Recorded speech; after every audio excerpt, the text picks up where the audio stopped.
Hello and welcome back. The players have sideboarded Michael Maxwell 1-0 up against Michael Burke in this sort of win for top 8 spot, shall we say.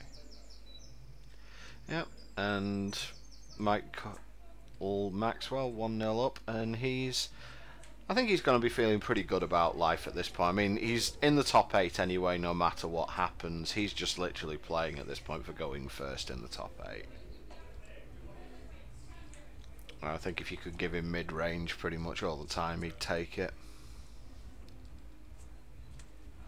As far as sideboarding goes, you might see a little bit of discard from Michael Burke's point of view, something like Rakdos Returns, maybe a couple of Duresses.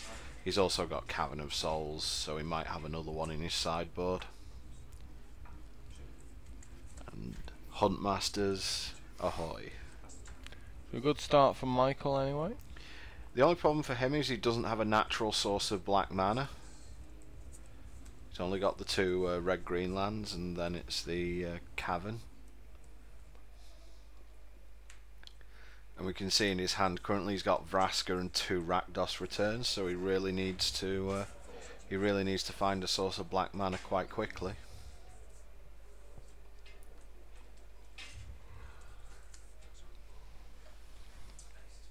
Michael's obviously going to block with his Vampire here, but I mean, I think he's going to be delighted that that's the best that Mike Burke can come up with.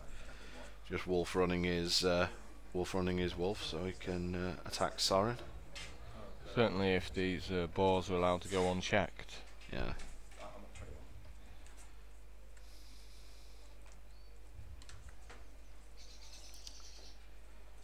Michael just giving it a little bit of thought about what he wants to do at the moment. Wolf Run will make things a bit awkward for him. It can make any guy at all a threat. But that's Vault of the Archangel from Michael, so both of these guys have utility lands in play. I think Michael's going to snap take this. Oh yeah, he's really going to snap take this opportunity. So Sorin's down to 1, but the Death Touch from the Vault of the Archangel kills the Wolf token, and again no land drop for Michael there, so for Mike Burke there. So Michael Maxwell's just very far ahead at this point in the game. We'll see if Mike Burke can come up with something here. It's certainly one of the more intensive decks as far as mana is concerned. Discards Thragtusk, so no, he can't come up with anything, and that means he probably has at least 2 other Thragtusks in his hand. Yeah, his hand's pretty much all 5s and spells which have black in their mana cost, I would imagine at this point. Michael continuing to make vampire tokens.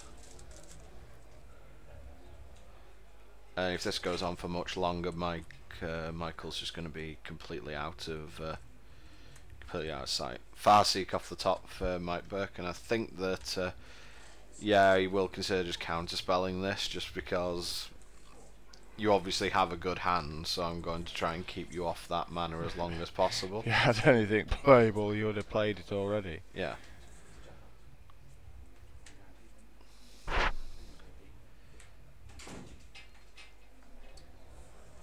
In with the vampires.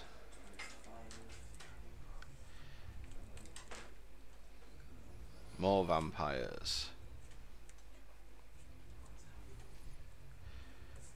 And Aetherling, and I'm afraid that's game.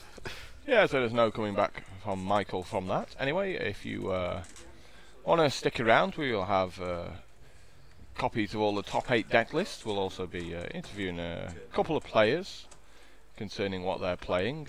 Ross Silcock will be one of us, joining us very shortly for that, and then we'll crack right on into the top 8.